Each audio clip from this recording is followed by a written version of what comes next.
Welcome to Miyconst Hardware. Lately, I do not recommend Chinese X99 motherboards with the Xeon E5-V3 CPUs. Instead, I suggest people buy i3-12100 or Ryzen 5 5600, as these are the budget options for LGA1700 and AMD AM4 platforms.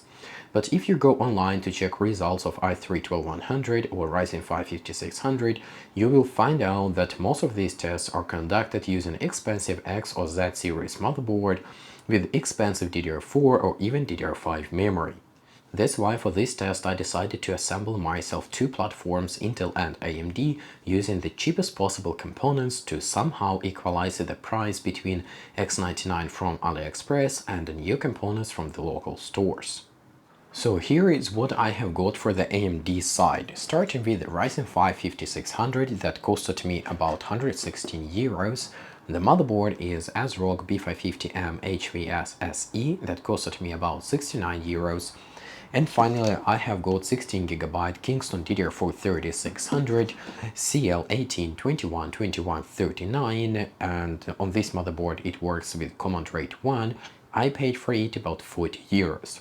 The total combo price ended up to be 225 euros.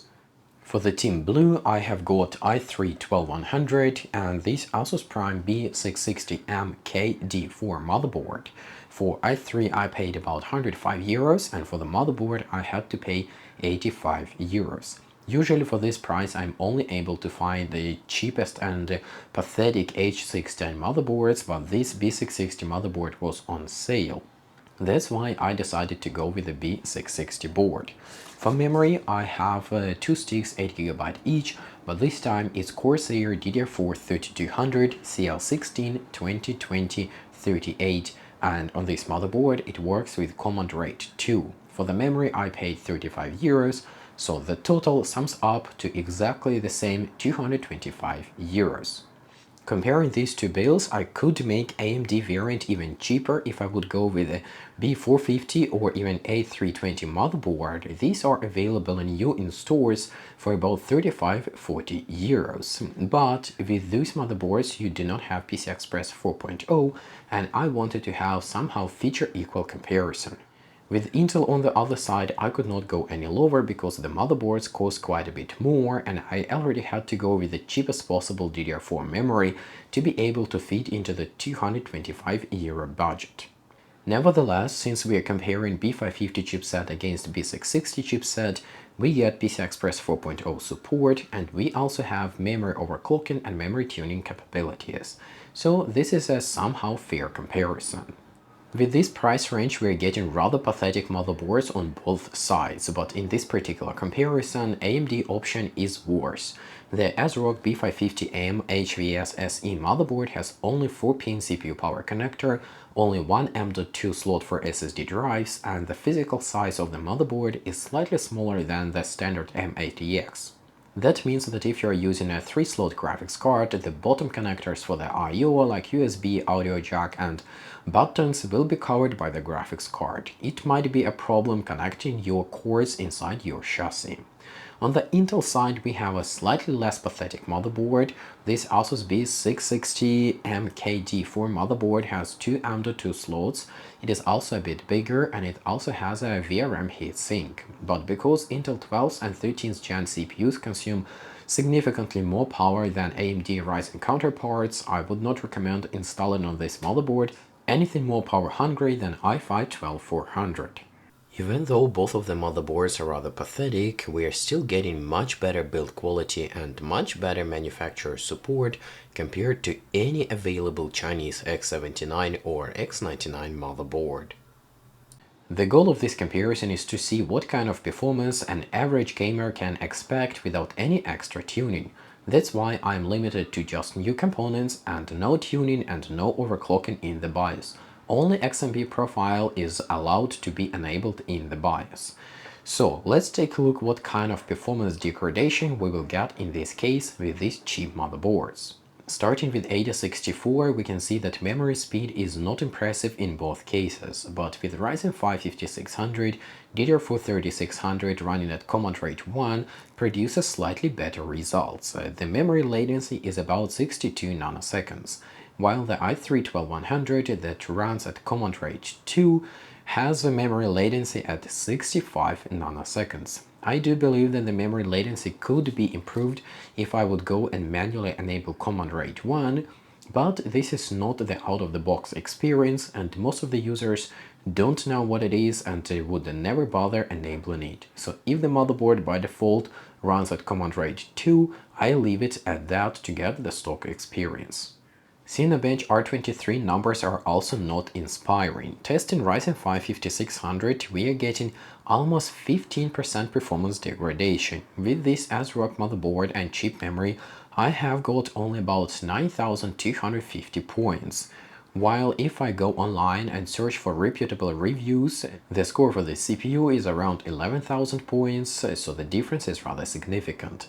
With Core i3-12100, the difference is not that dramatic and it's only about 5%. In my case, using the chip memory and the chip motherboard, I get about 8,050 points, while the online scores are about 8,400 points. For the graphics cards, I have decided to go with the most reasonable options instead of testing with my RX 7900 XT. From the Team Green, I have got this iChill RTX 3060 Ti, and from the Team Red, I have got this XFX RX 6700 XT. Both of the graphics cards come with a gigantic cooler with 3 cooling fans, and both of them are slightly overclocked by the manufacturer. What's more important is that both of them, RX 6700 XT and RTX 3060 Ti, are available for about the same price, at least right now, at least here in Sweden. I can buy them used or new for about the same amount of money. It's also important to mention that resizable bar was enabled for all tested configurations. When testing AMD RX 6700 XT, I have enabled AMD Radeon anti-lag feature, and with all games that support NVIDIA Reflex low latency, I have enabled that as well. And one last thing is that the stutters that you can see in the recorded gameplay are caused by my video capture card. I have performed all my tasks with an external monitor connected and I did not see any of these annoying stutters. But for some reason there is something wrong with my Elgato 4K video capture card, which produces this stuttering while recording the video. Especially this happens when using RX 6700 XT with ray tracing enabled. If you have any idea how to fix this annoying stuttering, please let me know, but for now just understand that this stuttering has nothing to do with the real experience and with the real performance of these two graphics cards. So for tests, I have got 20 different games, old and new, fast and slow. Some of the games I have tested 2 times with and without ray tracing enabled. Unsurprisingly, I have got very similar results across all 4 different tested configurations. In one of the last videos, Hardware Unboxed tested RTX 4060 graphics card, and there Steve reported that RX 6700 XT and RTX 3060 Ti providing virtually identical performance. So my results are aligning very well with what Hardware Unboxed reported, but let's deep dive into the numbers. Starting with the rasterization performance means there are no ray tracing games included. The first place is taken by Ryzen 5 5600 and RX 6700 XT. FPS numbers are 105 and 163, minimal and average. The second place is Ryzen 5 5600 with RTX 3060 Ti, 95 152 FPS. The third place, i3-12100 and RX 6700 XT, 93 149 FPS. And the last place is i3-12100 RTX 3060 Ti, 89 145 FPS. As you can see, the gap between the slowest and the fastest configuration is not that big, and it is less than 20 FPS or less than 15%. Now, taking average of only the games that use ray tracing, we get the following. The first place is taken by Ryzen 5 5600, but this time with RTX 3060 Ti, 6600 FPS, minimal and average of course. The second place is i3-12100 with RTX 3060 Ti, 6396 FPS.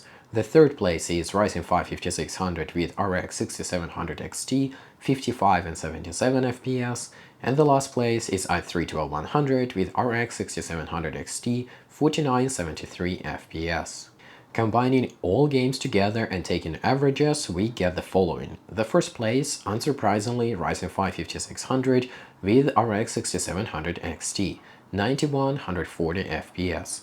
The second place is still Ryzen 5, but this time with RTX 3060 Ti, 8635 FPS. The third place is Core i3-12100 and RX 6700 XT, 8229 FPS. And the last spot, i3-12100 with a 3060 Ti, 8130 FPS. So across all averages together, the difference between the fastest and the slowest configuration is exactly 10 frames per second. What are the key takeaways from these test results? First of all, if you're gaming at 1080p, it really doesn't matter which of these configurations you pick. i3-12100 and Ryzen 5 5600 as well as RTX 3060 Ti or RX 6700 XT are capable enough to provide you with good, pleasant experience in basically any modern game. Thus, if you want a scientific approach, I suggest you check out the games you actually play and pick the hardware that performs better in these particular games. Otherwise, feel free to pick what's cheaper, what's more available, and what you prefer. The second point would be that no matter how you slice it, but in this particular comparison, Ryzen 5 5600 with the DDR4 3600 is a better and faster gaming CPU than i3-12100 with DDR4 3200. And finally, even though RTX 3060 Ti is the obvious GPU choice if you care about ray tracing, RX 6700 XT is a slightly better and slightly faster graphics card in rasterization. It's also important to remember that RX 6700 XT has 12GB of video memory, while RTX 3060 Ti has only 8GB of video memory. So it's a 4GB difference, and that difference will be very significant if you plan to game at 1440p. If you're one of those gamers who do not want to deep dive into details, who do not want to spend time investigate which hardware is best suited and what to buy, you just want one simple answer: what shall I get? In that case, I can say, go for Ryzen 5 5600 and pair it with a cheap DDR4 3600 memory and second-hand or even a new RX 6700 XT graphics card. This combo will last for a few years for sure. But if you're a tech nerd and you would like to see more detailed comparison between these configurations, then stay with me and I will cover a few games that provided somehow interesting results. Call of Duty Modern Warfare 2 is the first game that provided somehow interesting results to compare the configurations. Here I am testing with the in-game benchmark. This benchmark is not 100% indicative of the online performance, yet it is still somehow accurate. So with the Core i3-12100, both of the graphics cards deliver almost identical performance, 60 FPS on minimum and 100 FPS on average. But if I switch the CPU to Ryzen 5 5600, then RX 6700 XT is significantly faster than RTX 3060 Ti. With the 3060 Ti we have 9421 FPS, and with the 6700 XT is 125-173 FPS. Another game that provides somehow interesting result is Assassin's Creed Odyssey. It's an old game that uses a DirectX 11 API, and we know that sometimes AMD struggles with this old API. What's interesting is that with i3, the gap between the GPUs is rather big. RTX 3060 Ti delivers 5403 FPS, while RX 6700 XT is only able to render 4983 FPS. Then, if I replace the CPU with Ryzen 5 5600, the performance gap between these two graphics cards shrinks. Now, 3060 Ti delivers 4405 FPS, and 6700 XT delivers 6395 FPS. Metro Exodus is another game where RX 6700 XT is slower than RTX 3060 Ti. But this time AMD graphics card is slower because the game uses ray tracing by default. What's interesting is that the gap between AMD and Nvidia graphics cards is rather big when using i3 CPU.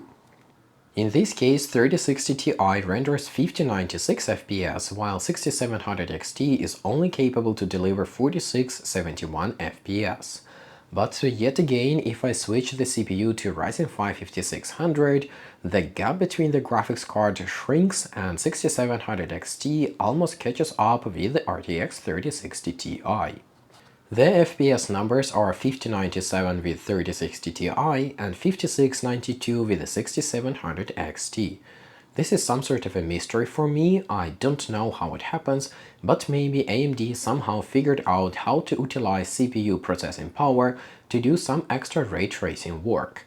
I do not have any ground to confirm or deny this claim, and in the next tested game we can observe totally different behavior.